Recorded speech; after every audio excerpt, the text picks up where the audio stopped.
Hello, dear learner. I welcome you to the lecture 5 of week 12, and it is in continuation of the four lecture series of this week 12. And the topic is the notion of postmodernism. So, in our previous lectures, we have already discussed what is the meaning of postmodernism, then what are the essential elements or the theoretical elements of postmodernism. Then we have also seen that what were those historical background against which the notion of postmodernism arose, and we have seen that it was all the impact and the various social and economic changes which were produced by the process of modernization that actually led to the rise of, it was a response or reaction to the processes of modernization. And we have also discussed in some detail the various or the four most important elements or the characteristic features of postmodernism. We have also seen who were the important proponents of postmodernism. So, after having a very detailed understanding of the meaning of postmodernism and the importance of postmodernism in the case of the critical traditions, today it is the last lecture of the series, and here we will be discussing about the various criticisms which has been posted by various scholars from time to time against the ideology of postmodernism. So, to begin with, some of the important criticisms will be discussed today in this lecture. Now, if you remember, one of the most important feature of the ideology was that it has rejected all forms of meta narratives. It has raised voice and questions about the grand narratives. It has raised questions about the ideology of liberalism, then Marxism, and many other, grand narratives which have tried to provide a grand theory about how the individual and society can be organized. But unfortunately, in its endeavor to criticize the grand narratives, scholars have argued that it has itself become a meta narrative. So, in its process or in its activity to criticize the other grand ideology, it has itself become an ideology because it is also propagating certain ideas, certain concepts which are broad and general in nature.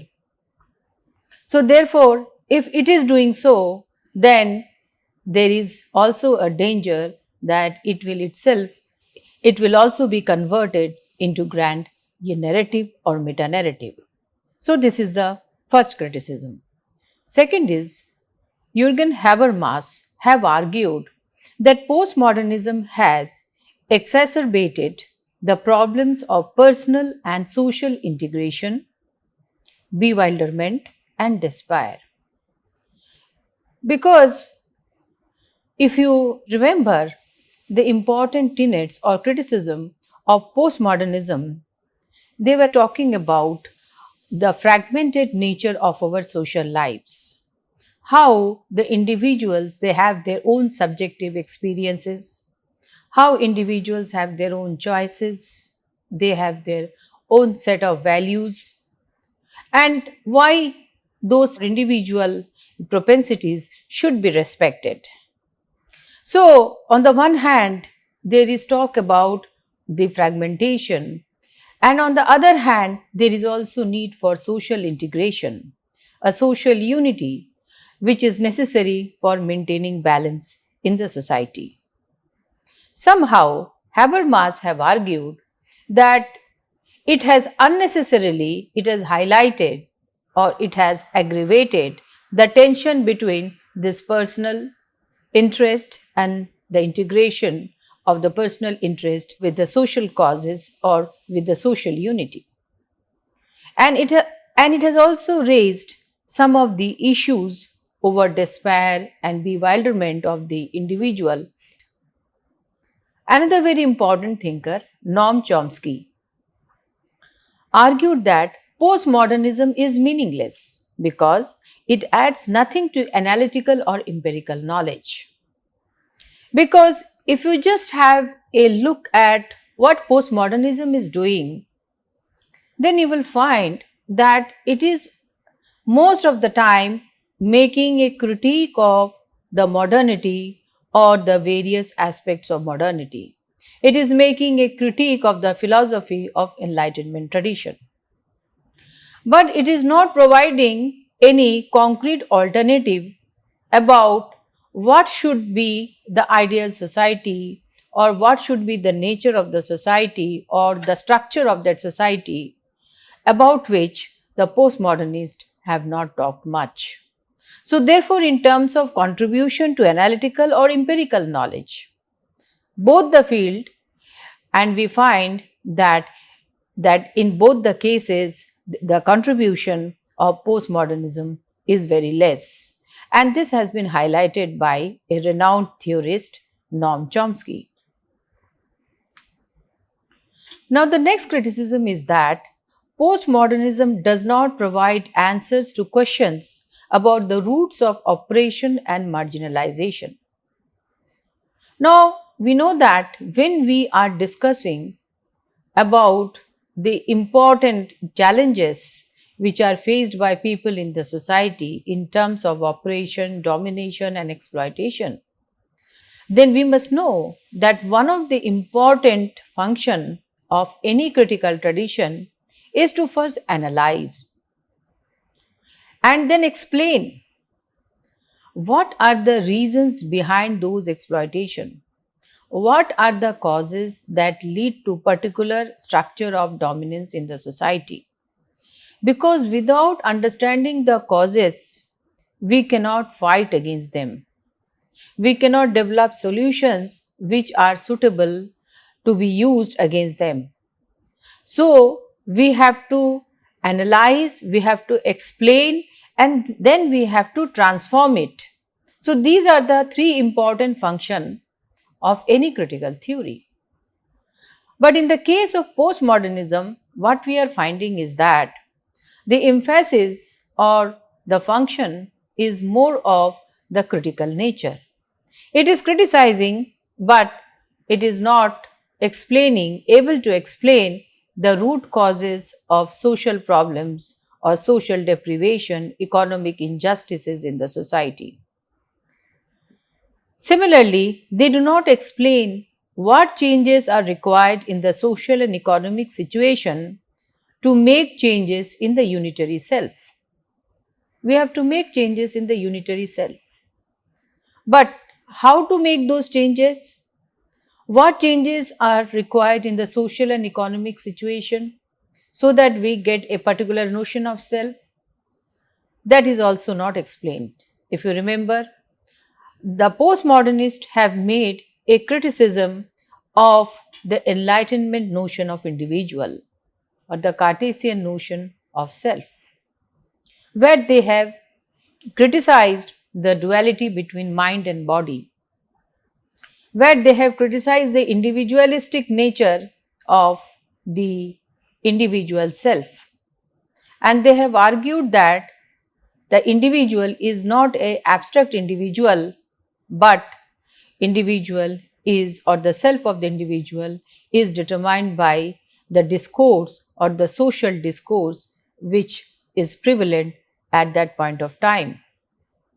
So therefore, if we want to have a particular discourse, then we have to make changes in the social and economic conditions or the structures of the society. Regarding that, no solution or no explanation or roadmap is given by the postmodernist.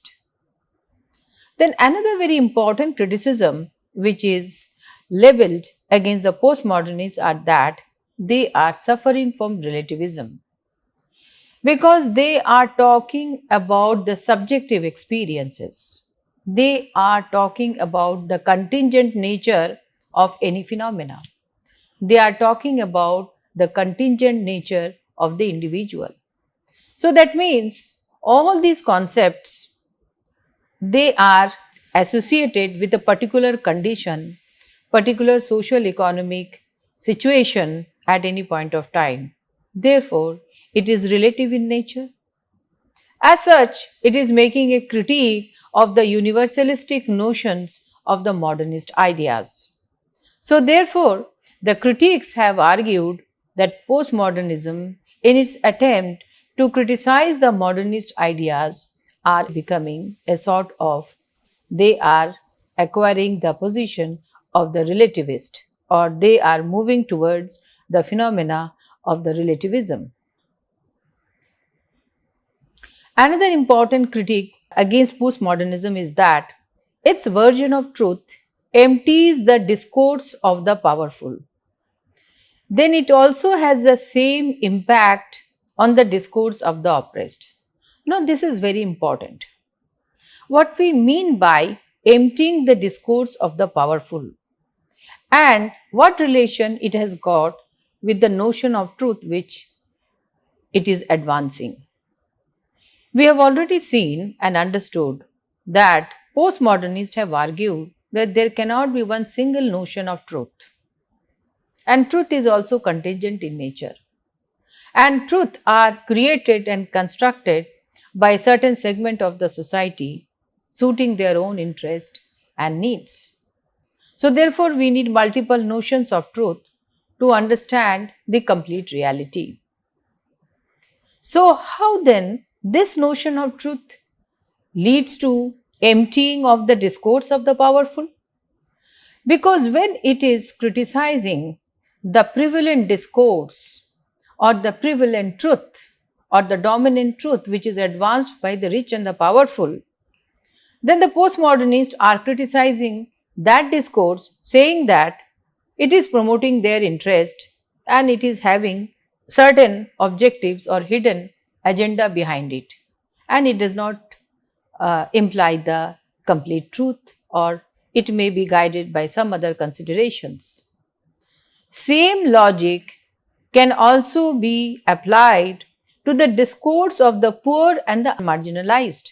Even what they are saying, they are also saying something which is not complete, which can be partial, which can be motivated by some other interest.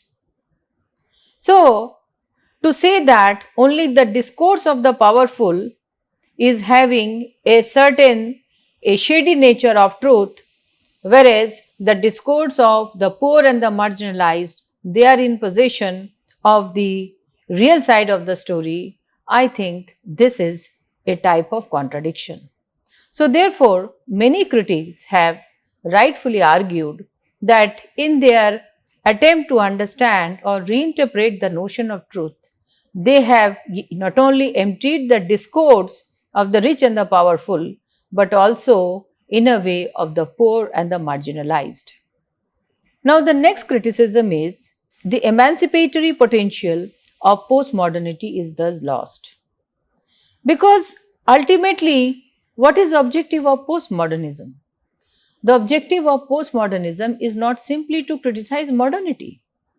If that is the only agenda, then it is fine.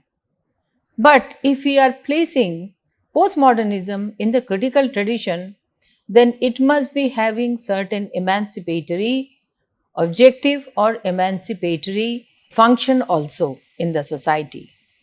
But since the philosophy or the elements or the important factors on which postmodernism is based, they, in a way, it prohibits the postmodernist to adopt a emancipatory function or role in the society. So, its role gets basically limited to only making a critical analysis. And in that process, they are somehow, by the contradiction of their own ideals and principles, they are not fulfilling the emancipatory function which was meant for liberating the individuals about whom the postmodernists are speaking and who have been the victims of the modernization process. Now, feminists have benefited immensely from the postmodern critique of rationality, modernist, self, and essentialism.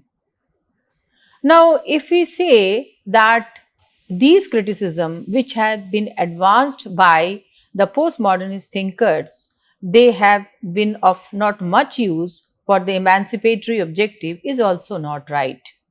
Because feminists especially have drawn a lot, even the environmentalists, they have drawn a lot from the postmodernist critique of modernity. And especially the nature of self, which needs to be defined and reinterpreted, has been very attractive to the feminist discourse. And therefore, it is said that the postmodern critique of the modernist self has been very helpful to the feminists who have argued for understanding the self as gendered self. Similarly, the postmodern critique of rationality, it found similarity with the feminist critique of rationality when they are arguing for the rights of the woman and they are raising their voices against women's exploitation. Then essentialism. Now we have seen that essentialism or belief in the essence of everything, which is the foundation stone for building certain universal theories, has been criticized by both postmodern and the feminist thinkers because they believe that there is lots of diversities within the individual world and within the gender also there is so much of diversities and shades which needs to be recognized and which cannot be just defined by the definition of a single individual essence, which has been propagated by the modernist. But how the transformation in the position of woman is to be brought, nothing is said. So again we find that they are making a criticism and that criticism is helpful to an extent to understand the oppression and exploitation in the society, but how to bring about change in the position of women or how to bring about change in the position of some other marginalized like tribals or any other poor peasants groups, how to bring about transformation in their lives, about which we find that there is not much discourse in the postmodernity. Moreover, not all feminists believe that there is need to abandon essentialist notion of care, subjectivity and emotions. What we mean by this? The meaning of this is that there is a section of feminists who believe that the distinctiveness of femininity or femaleness lies in the essence which can be categorized as the ethics of care or the value of nurturance or the importance of subjectivity and emotions, and they need to be preserved and acknowledged. And these feminists argue that how these feminist values are important for maintaining the society, how these feminist values are important for building a strong society. So therefore, they argue for recognizing these essentialist virtues or elements of femininity, like the care ethics or the nurturance ethics or the importance of subjectivity, importance of emotions, because like reason they believe that emotions also constitute a very important part of the human development. In its critique of modern society, postmodernists fail to recognize the underlying unity of capitalist society and also how it creates global homogeneity. Now, there is one thing to totally reject the grand theories or the grand unity or any type of generalization. It is one thing. But on the other hand, if we fail to recognize the importance of those unity or grand theories in maintaining the present social economic structure, then I think there is a severe flaw in the understanding and analysis. Because if you study how the capitalist society is organized, then you will find that there is certain, principles, concepts, constructs which help in unifying the capitalist society across the world. Because with the spread of globalization, with the spread of liberalization, and the adoption of new liberal economies by so many countries across the world, you can find a common chain of unity which binds all the capitalist structure together. They all are functioning in a similar manner. So there is a sense of unity, there are concepts and processes which are common and which helps in the successful functioning and maintenance of the capitalism. So that needs to be understood, that we cannot deny, because that is the reality, that is a factual thing. And if we do not accept the reality and simply reject that, then we cannot develop practical solutions to the problems. So therefore, they have failed to recognize the underlying unity of capitalist society, because capitalism is a globalizing process, and in order to understand how it functions and influences our lives at local level, it is essential that one understands it from macro narrative perspective also. But postmodernism gives emphasis only to micro narratives. So we have to understand that how the capitalism is working. On the one hand, it is a part of the globalization process. It is the economic wing of globalization. In the name of capitalism, free flow of trade, money and capital and technology is getting exchanged across the world. And on the other hand, the processes of capitalism is influencing even the person or the farmers at the rural level, at the remotest level of any country. So it is impacting the local, and somehow in some cases we find they are also impacting the processes of globalization in certain ways, though not in that sense or in that magnitude in which globalization is impacting the local people. So therefore, there is a intimate context and also contact and reasons for studying the linkages between how the process of globalization is impacting people at the local level, at the regional level, and how that is producing a new sort of changes and transformation in the society. So we have to understand that. And for that we need a macro perspective. Simply by adopting micro perspective of the postmodernist, we cannot understand the macro perspective. So therefore, it is very important that we adopt the macro perspective along with the micro perspective.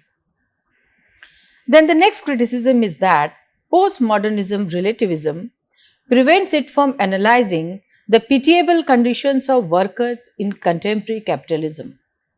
Because when we are not seeing things from a meta-narrative perspective, then we are not able to criticize the conditions of capitalists or the conditions of workers in the capitalist system of production.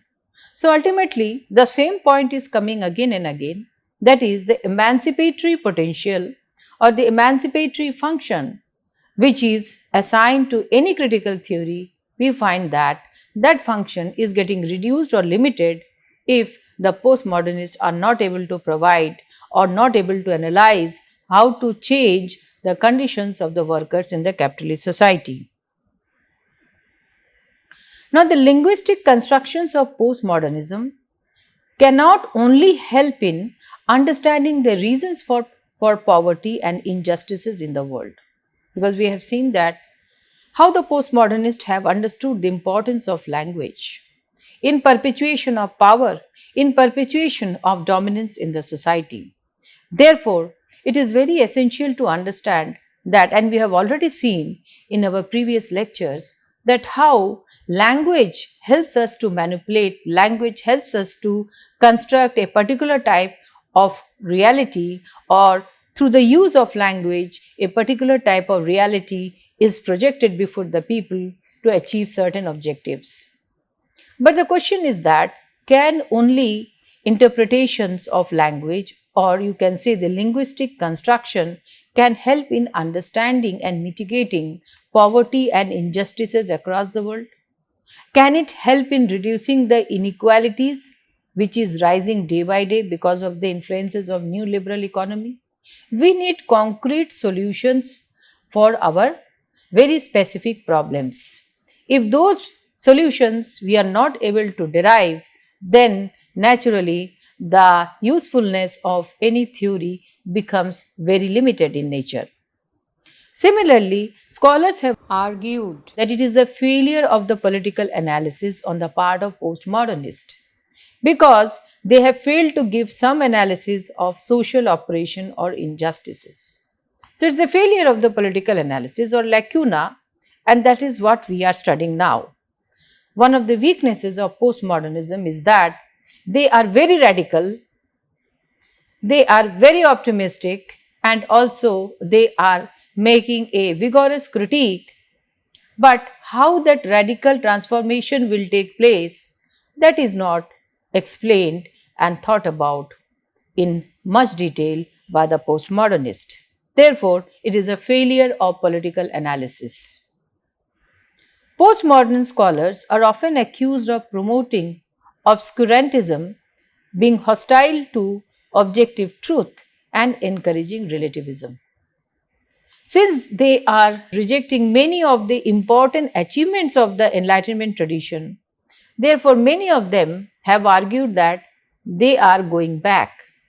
It is regressive in nature, it is not progressive, because it is totally rejecting or not accepting the important achievements of the modern era or of the Enlightenment tradition. And it is also hostile to objective truth, because objective truth is also required because they can be verified and they have been arrived at by following a certain process.